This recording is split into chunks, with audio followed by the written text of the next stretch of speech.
PowerPoint y me escucha, por favor. Sí, doctor. Sí, sí, Ya, el PowerPoint se escucha. ya, muy bien. Ok. Con el permiso del doctor Albites y la presencia de nuestro director del departamento y los colegas que nos acompañan, vamos a iniciar esta reunión. Corresponde a la semana 8. Nos han encomendado conversar con ustedes de las cualidades del administrador, el organigrama, la definición, sus usos, entre otros. Ustedes ya han revisado en las clases anteriores todos los elementos necesarios previamente para saber las partes que corresponden justamente a lo que es la gestión de salud, su planificación, su organización y su dirección. En esta oportunidad vamos a hablar de dos elementos fundamentales y principales. El administrador, cualidades del mismo, y el organigrama de la administración. Vamos a revisar. Yo soy el doctor Carlos Medina Soriano, para los que todavía no me conocen. Las competencias de esta reunión es analizar las cualidades de un administrador en salud y conocer sus conceptos sobre el organigrama. El temario que vamos a desarrollar hoy día son dos temas: cualidades de administrador, fundamentalmente sus características y habilidades, y el otro tema es el organigrama en salud, definición, usos y clasificación.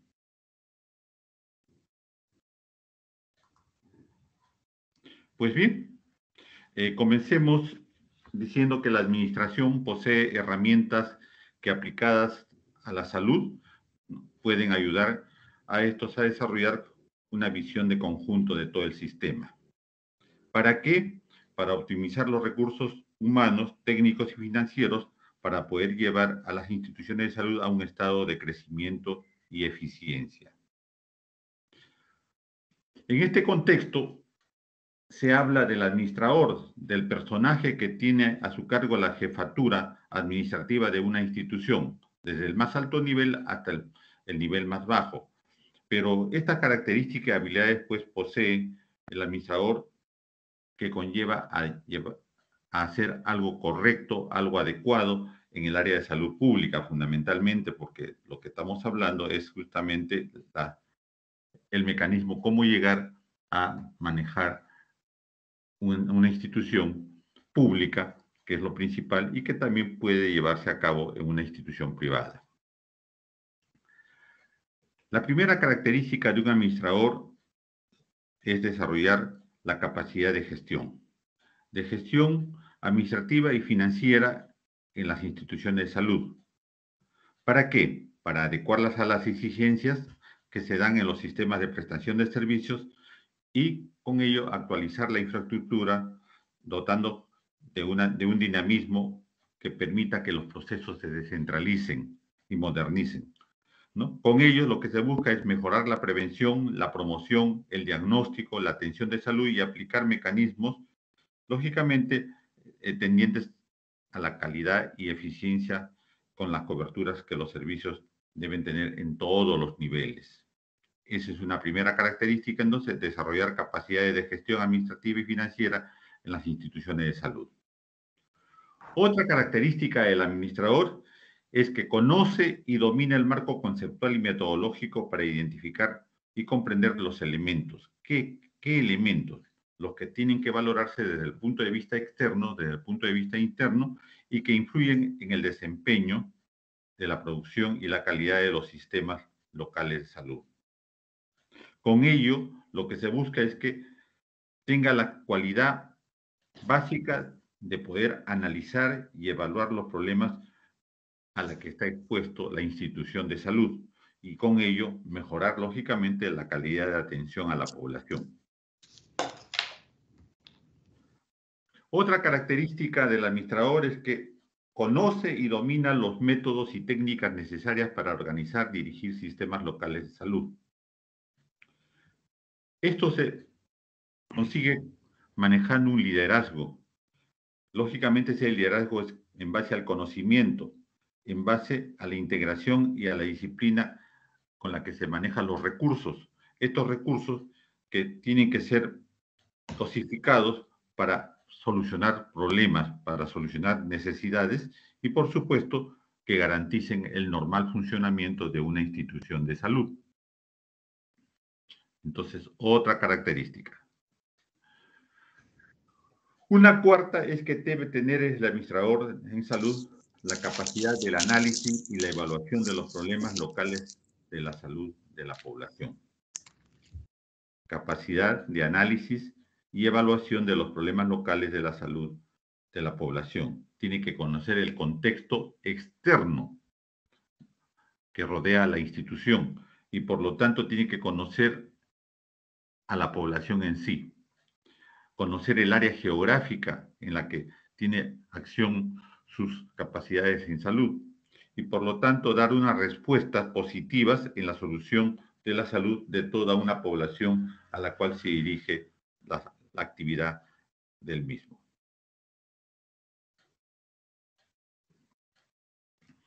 Otra característica es que conoce y maneja los componentes epidemiológicos, sociosanitarios, económicos, financieros, contables del desarrollo institucional. Miren ustedes, ya vamos hablando ya de lo que nosotros hacemos en salud pública, epidemiológicos, sociosanitarios, económicos, financieros, contables del desarrollo institucional. Para ello debe tener herramientas gerenciales. Estas herramientas gerenciales tienen características teórico-prácticas de la salud pública y por lo tanto aplicación en las instituciones del sector salud y las entidades territoriales.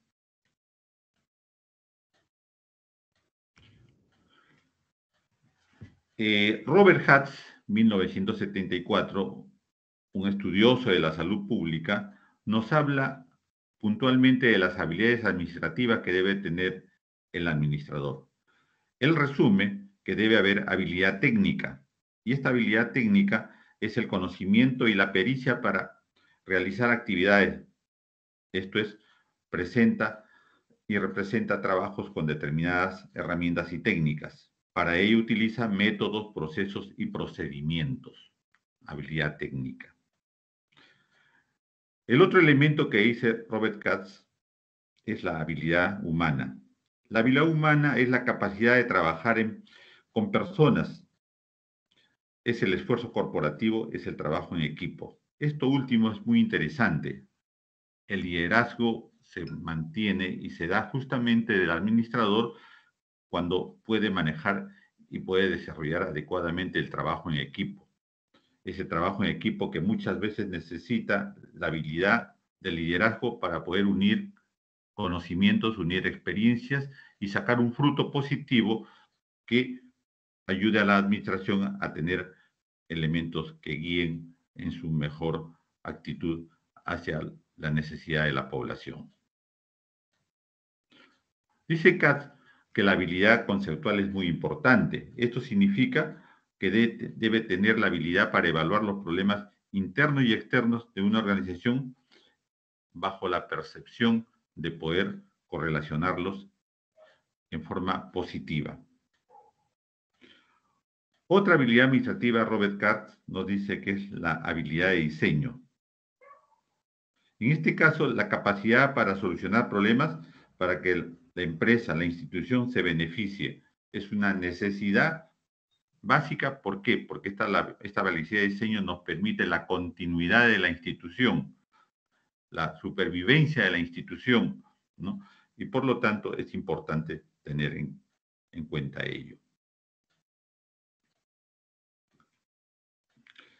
Pues bien, las habilidades están en relación a los niveles de administración que va a tener este administrador. Ustedes ya saben que existe alta gerencia, gerencia media y supervisores. Las cualidades del administrador en cada uno de estos niveles son valoradas en formas de mayor porcentualidad o menor porcentualidad en estas características. Por decirles, la alta gerencia lo que quiere de su administrador es que tenga habilidades conceptuales y de diseños. Es lo más valioso que se necesita a este nivel. En la gerencia intermedia o media lo que más se necesita y se valora son las habilidades humanas, esencialmente necesarias para poder relacionarse. Las habilidades conceptuales, muy relevantes porque el conocimiento es muy importante. Y en el tercer nivel, en el nivel básico, ¿no? Lo que se valora es la habilidad técnica. La habilidad técnica. Miren ustedes cómo es que estas habilidades van encontrando su espacio según va tomando mayor responsabilidad el administrador. Si nosotros comenzamos con los supervisores, tenemos la habilidad técnica, va subiendo a la gerencia media, las habilidades humanas, las habilidades conceptuales, el conocimiento, y en la alta gerencia, además de conceptuales, el de diseño, el de percepción. Estos niveles dados por Katz en 1974 en forma gráfica, también la estamos poniendo, cómo es que porcentualmente estas habilidades son más o menos necesarias. Si vemos en la baja dirección, van a ver que ustedes que las habilidades técnicas y humanas porcentualmente son mucho mayores que las conceptuales. Seguimos subiendo, la dirección intermedia ya nos está pidiendo mayor valoración en las conceptuales. Y en la alta dirección, la conceptualidad, el conocimiento lógico es muy, muy necesario y se valora en iguales porcentualidades, igual que las humanas y las técnicas. Entonces, este es un diagrama para reconocer cómo va teniéndose el peso necesario en cada uno de los niveles de dirección. Pues bien, solamente para recordar lo que es administración. Administración es un proceso social que lleva consigo la responsabilidad de planear y regular en forma eficiente las operaciones de una empresa para lograr un propósito dado. Pues bien, existen diversos criterios y de diversos autores que nos hablan de administración. Lógicamente que sí, y no solamente de la administración, sino de todo el proceso. Y por lo tanto, solamente recordarle que las etapas de un proceso de administración es planificar, organizar, dirigir, evaluar y controlar. Ya esto ustedes ya lo conocen. En este caso, hoy día seguimos hablando de organización, organizar.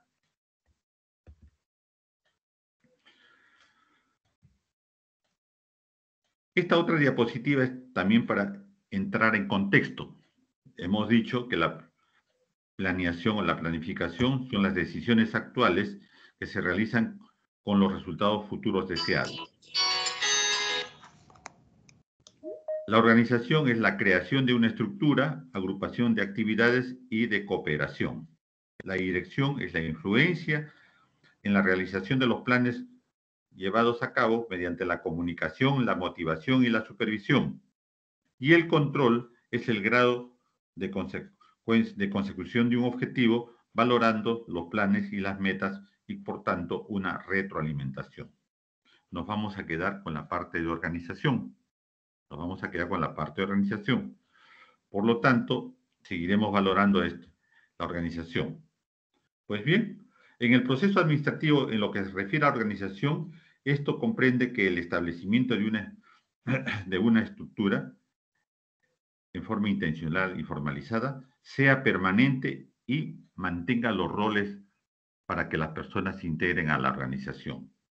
Entonces tenemos que hay una estructura, sabemos que es intencional, o sea, es formal, ¿no? Y que tiene que ser permanente, que permita que las personas puedan integrarse a dicha organización. Para ello, en este proceso administrativo, la organización tiene herramientas y técnicas. Tiene un plan que cumplir, tiene un objetivo que debe difundir a toda la organización, debe integrar a todos, debe seleccionar de acuerdo a las capacidades a los colaboradores de la institución, debe organizarlos, debe manejar mediante manuales cada una de las actividades en forma planificada, debe haber instructivos que son manuales más directos, más específicos, para que cada uno de los miembros de la organización puedan desarrollar adecuadamente sus actividades.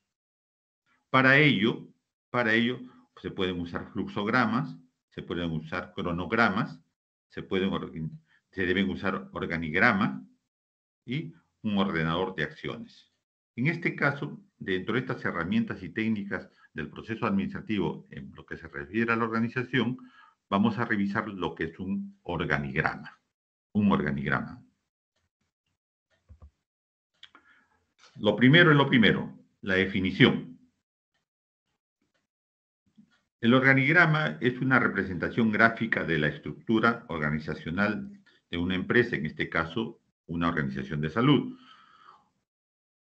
la que puede, en todo caso, indicar y mostrar la forma esquemática, la posición de las áreas que la integran, sus líneas de autoridad, las relaciones de personal, los comités permanentes, las líneas de comunicación y de asesoría. Es una definición conceptualmente válida para lo que es salud. Puede haber otras definiciones de acuerdo a las necesidades de una organización. Para dar un ejemplo del organigrama y su utilidad, vamos a valorar cómo es que se maneja un reglamento de organización de funciones, que es un elemento, el ROF, que es un elemento básico en el funcionamiento de las instituciones de salud. Entonces vamos a manejar mediante el ROF un organigrama. Para ello debemos definir primeramente o recordarle lo que es un ROF. Es el documento técnico normativo de gestión institucional que formaliza la estructura orgánica de la entidad, orientando al esfuerzo institucional y al logro de su misión, visión y objetivos. El ROF, el Reglamento de Organización y Funciones. Este mismo contiene la visión, la misión y las funciones generales de la entidad y las funciones específicas de los órganos y unidades orgánicas, las mismas que establecen sus relaciones y sus responsabilidades. Es muy cierto. El reglamento de organización y funciones debe ser conocido por todos los miembros de una institución. En lo que se refiere a la visión y misión y funciones, estas deben estar a la luz y a la lectura permanente de todos los miembros de la organización, porque con ello todos serán conscientes cuál es el objetivo de su trabajo dentro de la institución. Por lo tanto, ustedes verán en que la gran mayoría de instituciones de salud, ¿no?, ya tienen dentro de su página web, dentro de sus propias estructuras físicas, materiales, al alcance este ROF, que es lo que vamos a revisar ahora mediante el organigrama. Entonces, en la primera parte del organigrama, lo que vamos a valorar es la finalidad, el ROF. Establecer formalmente la organización necesaria que oriente los esfuerzos para lograr la misión, la visión y los objetivos estratégicos de la entidad. Misión, visión y objetivos, que es lo que toda organización que se valore de estar a la vanguardia del avance tecnológico y organizativo de una institución debe tener de todas maneras. Por ese motivo, estos elementos son los primeros que se mantienen a la observación. Pues bien, este ROF, en lo que se refiere a la utilidad, sirve para formalizar la organización de la entidad y se constituye en un instrumento de gestión para el cumplimiento de las metas y la obtención de resultados orientados a satisfacer las necesidades de la organización. Acá con rojo hemos puesto lo más importante que debemos resaltar. Formaliza la organización de la entidad y se constituye en un instrumento de gestión. En este caso el ROF es esa su utilidad y es esa su utilidad, si nosotros le podemos decir, jurídica. Si valoramos nosotros si nosotros valoramos el esquema del ROF, no debe faltar dentro de ello lo que representa y debe valorarse las generalidades. En este caso, el esquema del ROF valora los objetivos del reglamento, el alcance del reglamento, el domicilio legal, la visión, misión y objetivos estratégicos, y miren, entra justamente a la parte de organización. Y dentro de la organización tiene que definirse la naturaleza, tiene que definirse las funciones generales, definirse la estructura orgánica, las funciones de las unidades orgánicas. En este caso, miren ustedes, es importante manejar el organigrama para poder presentar gráficamente, para presentar en todo una visión completa de la misma, de este ROF.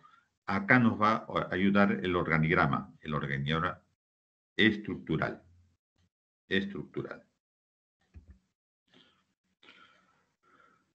Pues bien, la organización hemos dicho que tiene instrumentos, y uno de los instrumentos es el organigrama. Pues bien, nuevamente definimos el organigrama y decimos que representan gráficamente de manera más simple a toda la estructura formal de la organización, ¿no? Debemos valorar los puestos de la organización, su estructura, debemos valorar las líneas de acción y la cadena de autoridad o mando que se comunica en forma directa una tras otras y que no se pierda la visión de la misma, porque es importante estos tres elementos. Los organigramas como gráficos y esquemas expuestos tienen varios tipos, y estos tipos de organigramas se van escogiendo de acuerdo a la necesidad de poder justamente valorar la objetividad. Hay una que es la lineal. En la lineal, ¿no? La autoridad se observa en forma descendente, ¿no? Y se centraliza. En este caso, el organigrama nos sirve para delimitar la forma en la que la autoridad se ejerce en forma vertical o horizontal. Después tenemos otro organigrama, el funcional, en este caso el modelo descentralizado, en la cual se agrupa divisiones, funciones y procesos, y es fundamental para propiciar la comunicación y la coordinación.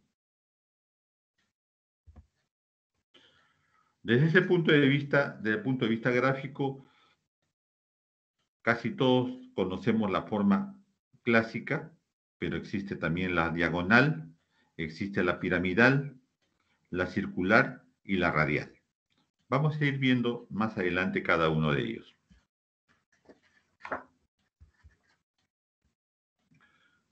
Cuando se quiere valorar y elaborar un organigrama, tenemos que tener en cuenta que queremos que las gentes, no solamente los trabajadores, sino la población a la que servimos, sepa a quién dirigirse.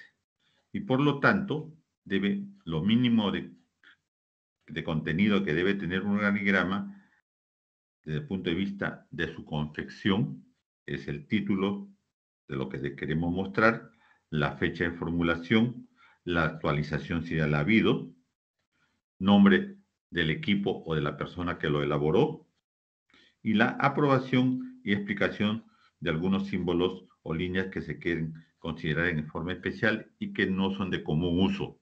Por lo tanto, debe haber una explicación de algunos símbolos que nosotros utilizamos.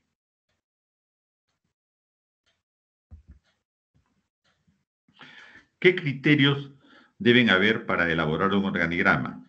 Primero, la claridad.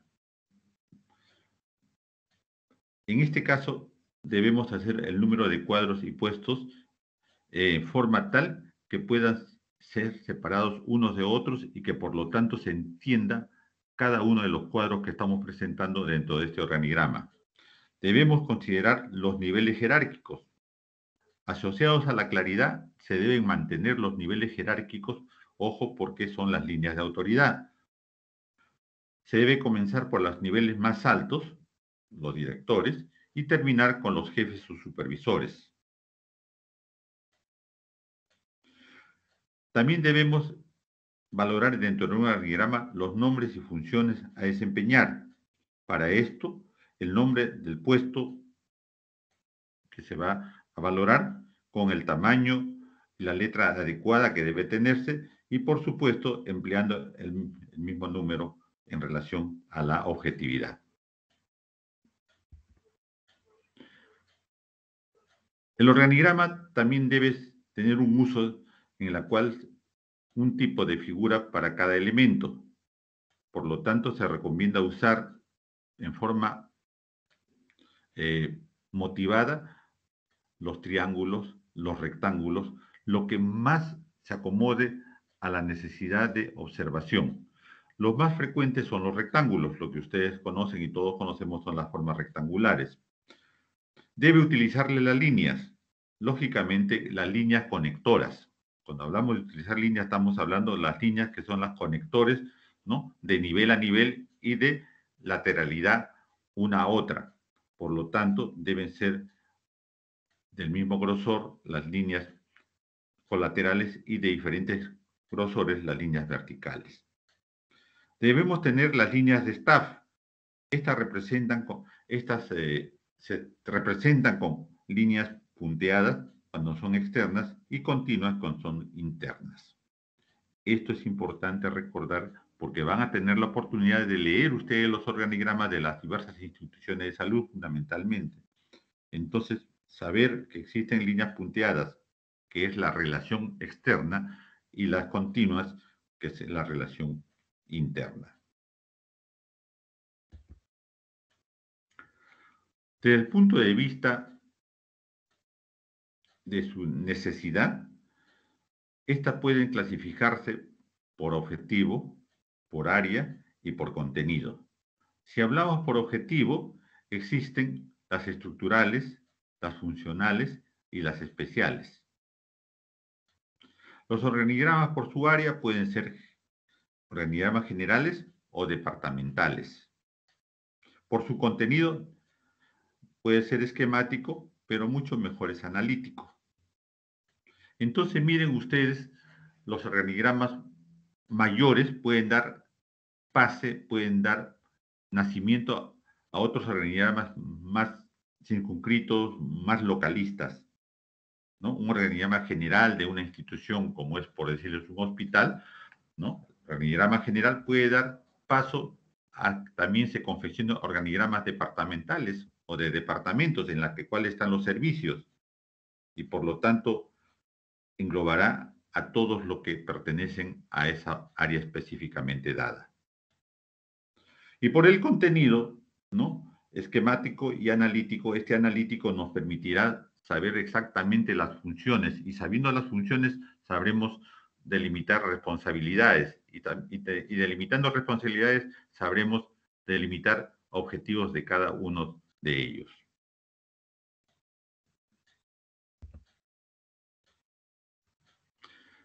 Siguiendo con la clasificación, hay otros organigramas que se valoran por su naturaleza, por su ámbito y por su representación. Cuando hablamos por su naturaleza, existen los microadministrativos, los macroadministrativos y los mesoadministrativos. Esto en relación generalmente al hecho de valorar la función de cada uno de los niveles que necesitamos conocer. Por su ámbito general y específico, por su representatividad vertical, horizontal, mixto, circular y de bloque.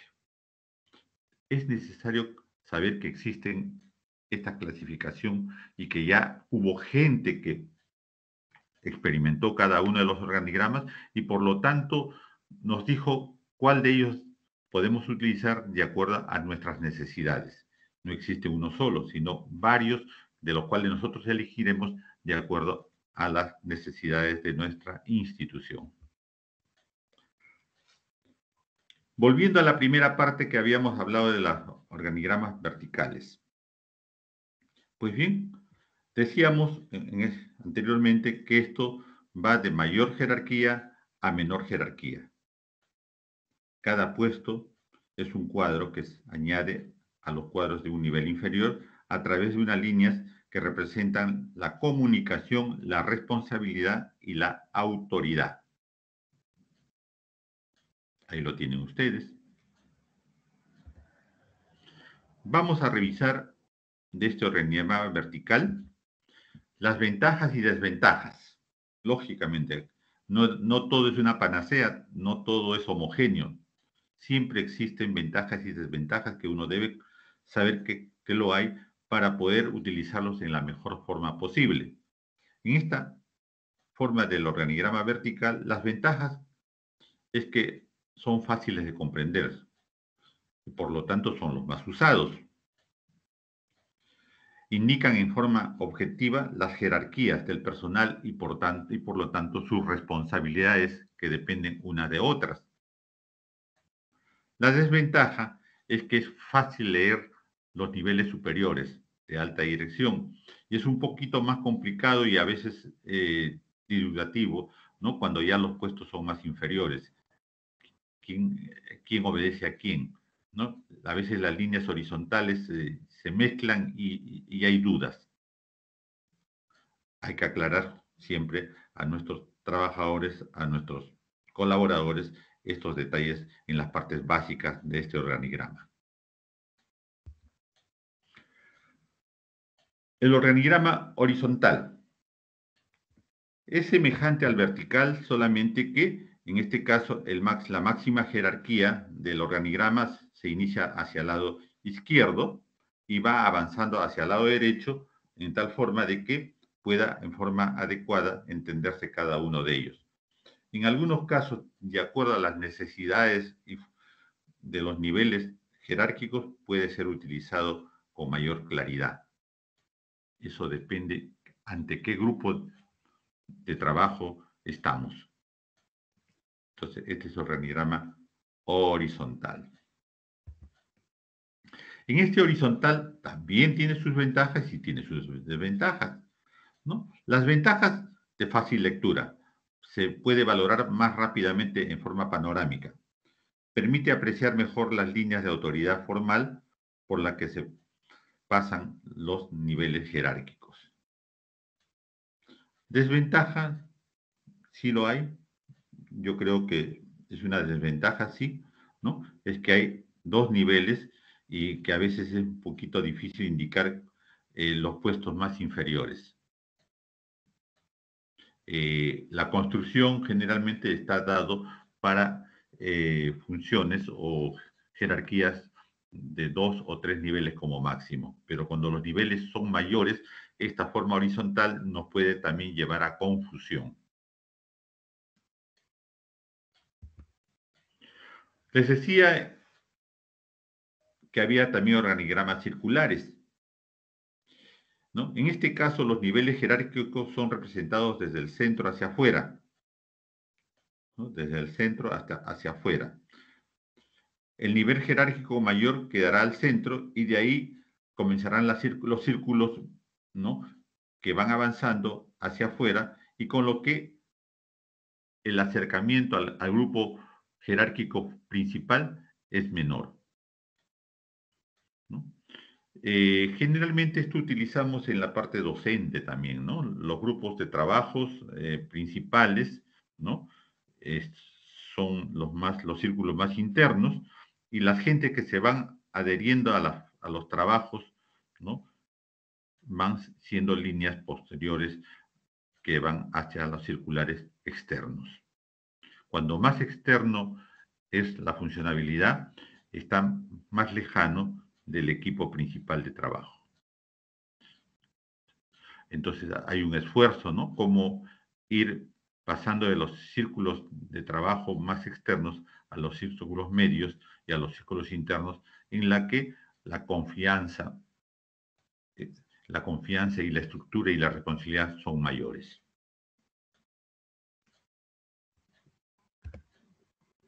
En este organigrama circular, la ventaja es que resaltan muy bien los niveles jerárquicos.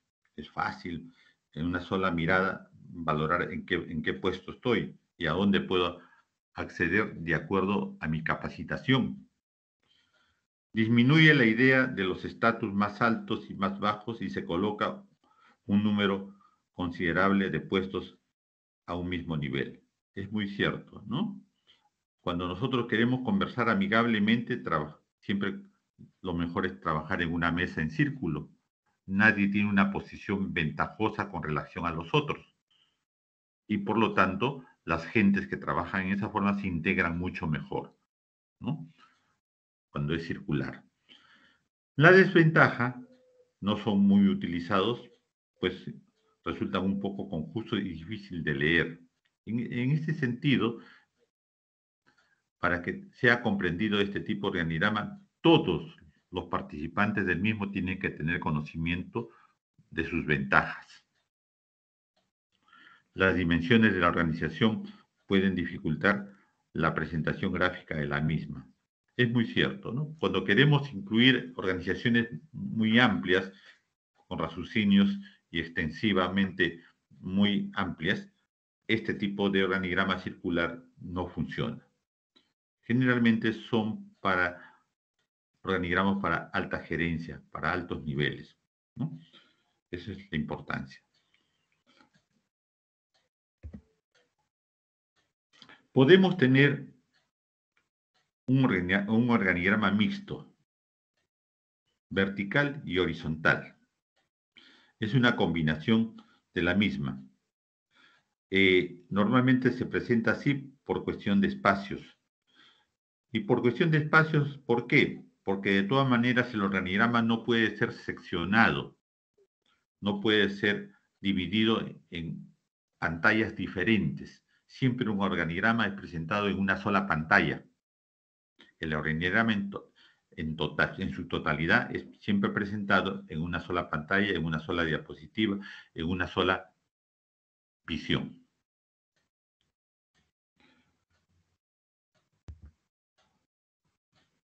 En este caso, el organigrama mixto tiene ventaja y también tiene su desventaja. Lo puntual en la ventaja, que es recomendable en organizaciones que tienen un gran número de áreas y departamentos. Ejemplo, los hospitales. Los hospitales, las áreas de salud, el Ministerio de Salud, el MINSA de la Avenida Salaverry tiene su organigrama mixto. La desventaja, si no se estructura de forma adecuada, puede llegar a ser difícil su entender. Claro que sí. Al mezclar vertical con horizontal debemos estructurar adecuadamente en tal forma que no pierda la objetividad de valorar justamente las líneas de autoridad, las líneas de actividades funcionales y de cada uno su peso para poder trabajar.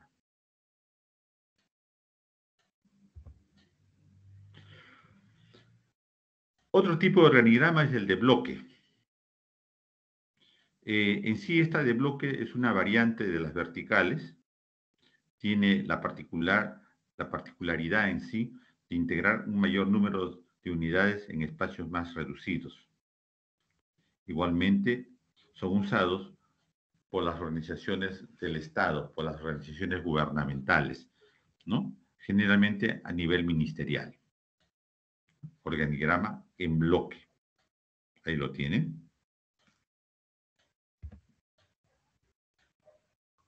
¿Tiene ventaja y tiene desventajas? Sí.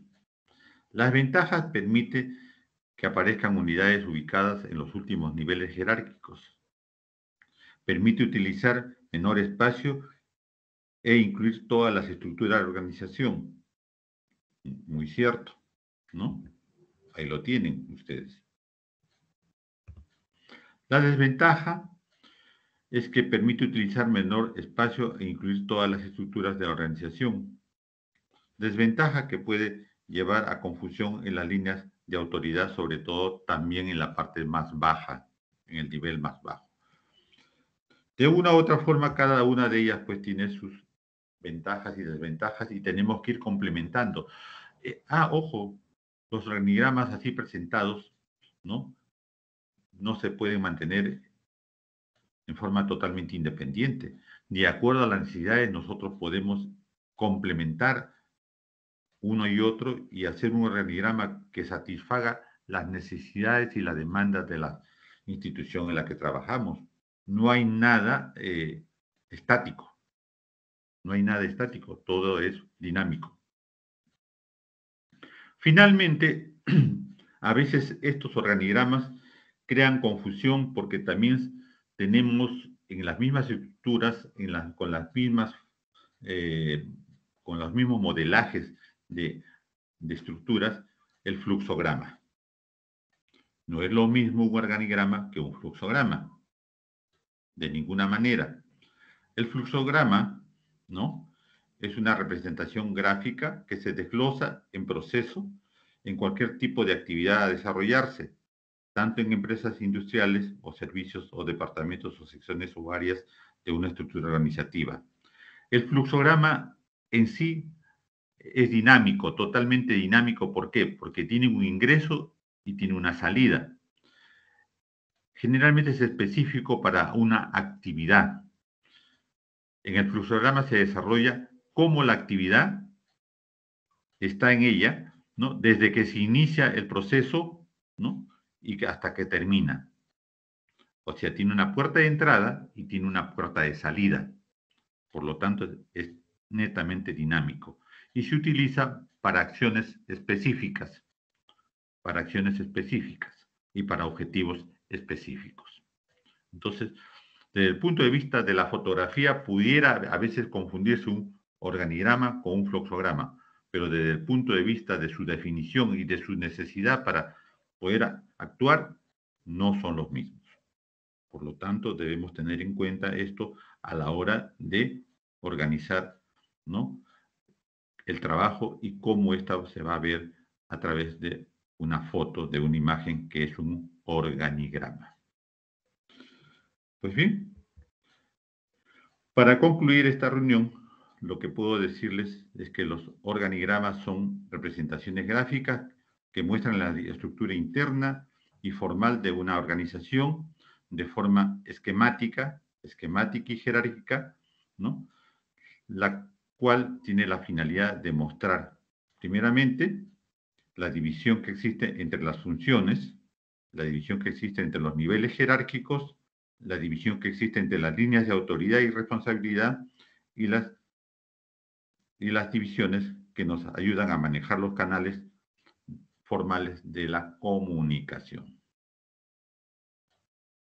Pues bien, con todo ello queremos justamente dar por terminada esta reunión con la bibliografía correspondiente y, por supuesto, con la necesidad, si hay de ustedes alguna pregunta o algún comentario.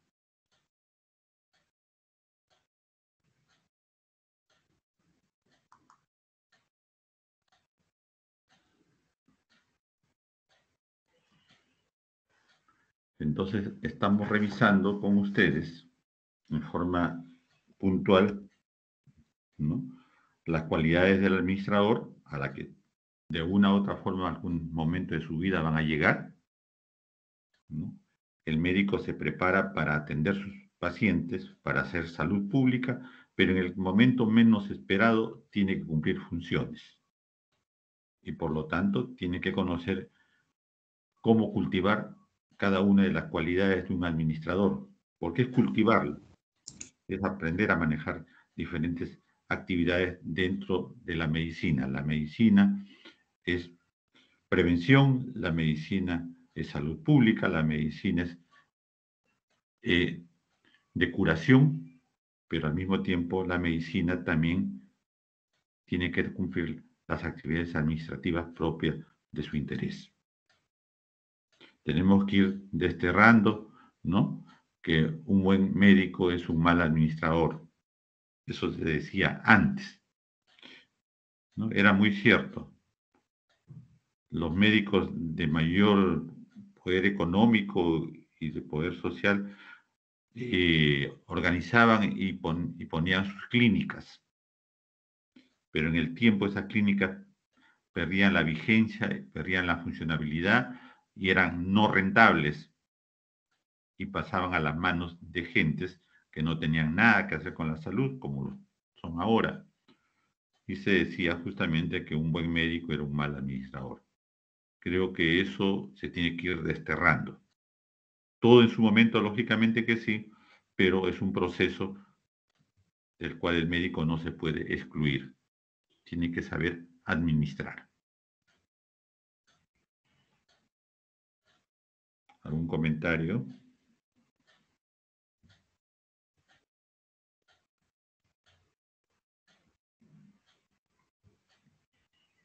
Yo creo que está bien, doctor. Ok. Entonces, Carlos, sí, por favor, adelante. Creo que no hay comentarios, doctor, de compañeros. Ya. Carlos Ochoa, entonces con tu número celular de 9 dígitos, te estoy mandando la documentación necesaria. Esto va a quedar seguramente el día, lo que están esperando es que el día sábado estemos con la documentación necesaria para que puedan ustedes intervenir en forma tal que quede más consolidados estos conocimientos. Ok. Con el permiso del doctor Alvites, estamos terminando la reunión entonces hasta el día sábado. Hasta el día sábado. Gracias, doctor Medina, por su exposición. A los alumnos por participar, a los docentes. Antes quería decirle que no se retiren los alumnos, quería hablar un momento con ellos.